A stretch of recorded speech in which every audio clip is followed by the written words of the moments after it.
بسم الله الرحمن الرحيم نحمده ونصلي على رسوله الكريم أما بعد قال الله سبحانه وتعالى في القرآن المجيد والفرقان الحميد بعد أعوذ بالله من الشيطان الرجيم بسم الله الرحمن الرحيم يا أيها النبي قل لمن في أيديكم من الأسرى أن يعلم الله في قلوبهم خيرا يؤتيكم خيرا مما أخذ منكم ويغفر لكم والله غفور رحيم.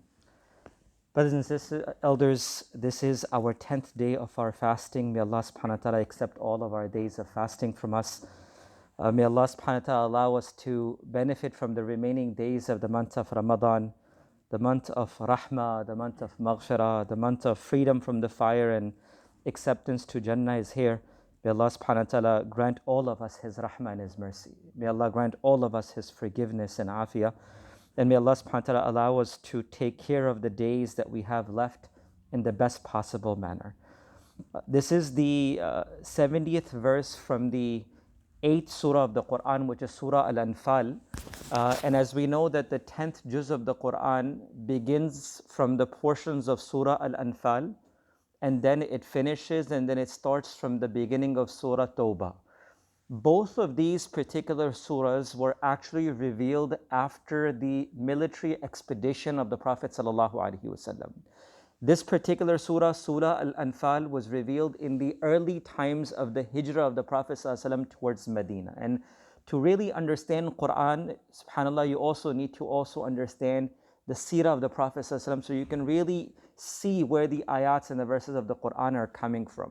So when you look at Surah Al-Anfal, it was revealed post the Battle of Badr. Battle of Badr took place in the second year of the migration of the Prophet ﷺ in this Mubarak month of Ramadan itself. 17th to the 19th of Ramadan itself was the time of Badr. Surah Tawbah, which is the next surah from this, which also starts in the 10th juz and finishes in the 11th, was after the time of Hunayn, the Battle of Hunayn, which took place much later in the life of the Battle of Tabuk, much afterwards in the life of the Prophet ﷺ.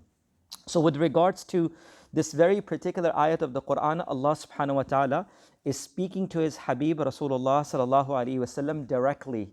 And the Prophet ﷺ is saying, Ya ayyuhan nabi. And subhanAllah, brothers and elders, this aspect of calling his Habib, his own Nabi, Ya ayyuhan nabi, O my Habib, O my Prophet, O my Nabi, is one of the most beautiful titles that Rasulullah ﷺ has been given in the Quran. The name of Musa alayhi salam repeats frequently in the Quran. The name of the Prophet Muhammad ﷺ is used only 4 times in the entire Quran. But Allah subhanahu wa ta'ala uses alqab and beautiful titles for His Habib, Rasulullah ﷺ. When you love someone, maybe it's your child or your spouse, you don't call them by name. You have something that you call them as a nickname or something that you name them. That's not just because it's out of the love that you have for them, right? It is the care that you have for your loved ones that you call them. So Allah subhanahu wa ta'ala calls His Habib Rasulullah sallallahu alaihi wasallam in so many beautiful ways in the entire Quran. Ya ayyuhal muzammil, Ya ayyuhal muddassir, Taha, Yasin, and of course Ya ayyuhan nabi as well. In this particular ayat of the Quran, Allah subhanahu wa ta'ala speaks to His Habib Rasulullah sallallahu alaihi wasallam by saying, Ya ayyuhan nabi, O my Nabi, qul. Say to who? Say to those fi aydikum, who are in your possession, min al-asra, from the captives, those who have been captured in the war. And I'll mention all the details in just a second. But the literal translation is, O Nabi of Allah sallallahu alaihi wasallam, Muhammad sallallahu alaihi wasallam, my Habib, tell those people who are in your possession, min al-asra, from those who are captives, if Allah subhanahu wa ta'ala knows fi qulubikum, that in your hearts is sincerity, khair, there is goodness in your heart, Allah subhanahu wa ta'ala will give you yu'tikum khairan mimma. Allah subhanahu wa ta'ala will provide you better than what He has taken from you. And Allah subhanahu wa ta'ala will forgive you. And indeed Allah subhanahu wa ta'ala is most forgiving, and Allah subhanahu wa ta'ala is most merciful. Allah subhanahu wa ta'ala is telling those that who are in your possession as captives, if Allah subhanahu wa ta'ala takes something from you, remember, if your heart is sincere and clean, Allah subhanahu wa ta'ala will return you with something much better and greater than what has taken from you. So the point that I want to inshallah share with all of us for today is that whenever Allah subhanahu wa ta'ala takes something from us and we are sincere with Allah subhanahu wa ta'ala, Allah's qasam, He will give us something better than that in return. This is the promise of Allah subhanahu wa ta'ala in the Quran. So let's hear this from this ayat of the Quran. What was this ayat of the Quran, or when was it revealed? According to majority of the mufassirun of the Quran, this ayat of the Quran was revealed for the uncle of Rasulullah sallallahu alaihi wasallam, Abbas radiallahu anhu.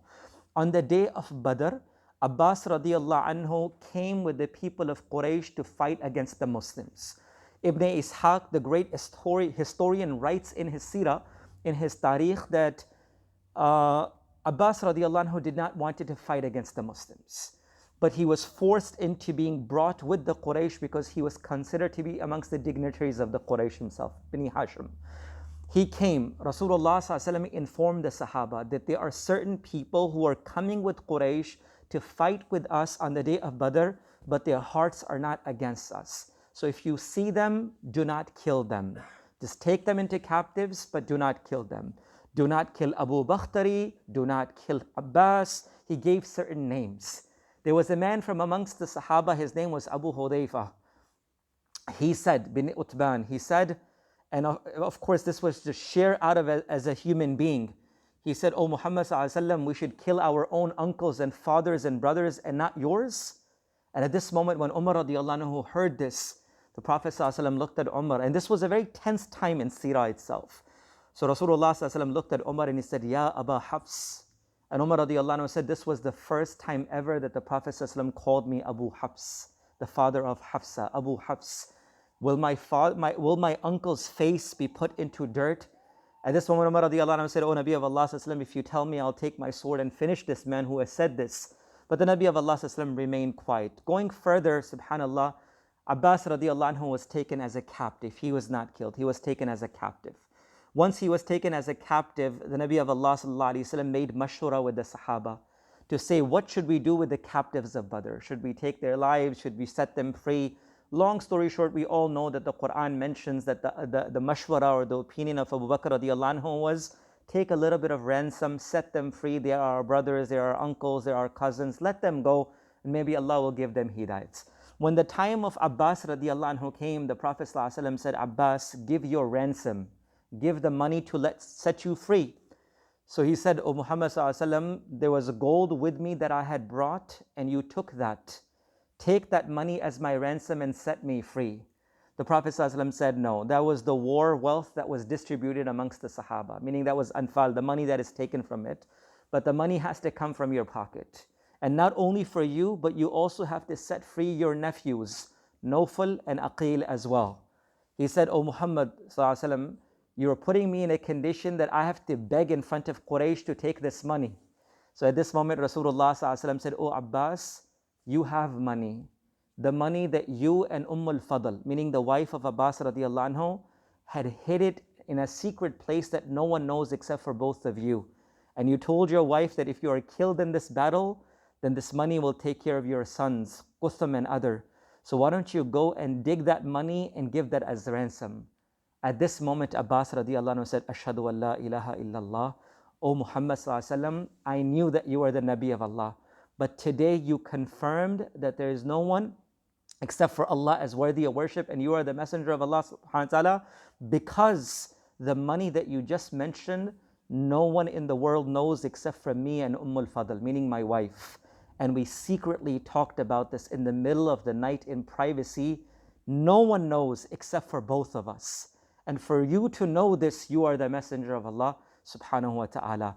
When he gave the 20 uqayyah as the ransom for himself, his two nephews, and Allah subhanahu wa ta'ala reveals this ayat of the Quran. When he gave the ransom, he gave the money. "O Muhammad sallallahu alaihi wasallam, qul liman fi aydikum," say to those who are in your possession. Now this ayat seems a little easier to understand.